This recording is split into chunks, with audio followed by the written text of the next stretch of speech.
Yan yung bunso ni Ading, oh, yan oh. Si Kuya David. Yan, oh.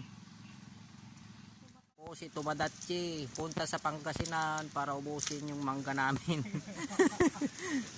Ito yun, tingnan nyo oh. Grabe manungkit si Utoy. Mangga namin ito, mangga namin. Mangga Ito ng kamag-a. ito nanunungkit na si Batutoy. Yan na. Mas marami yung nalaglag. Ito yung nasungkit. Hindi ba kaya? Pwede pa yan. Oo, kakainin. Oo, ikaw taga-pulot. Ikaw din mamaya marami kakainin. Ayan na si Tomodachi to eh. Ito yun. Oh. Ganun pala manungkit ni Tomodachi.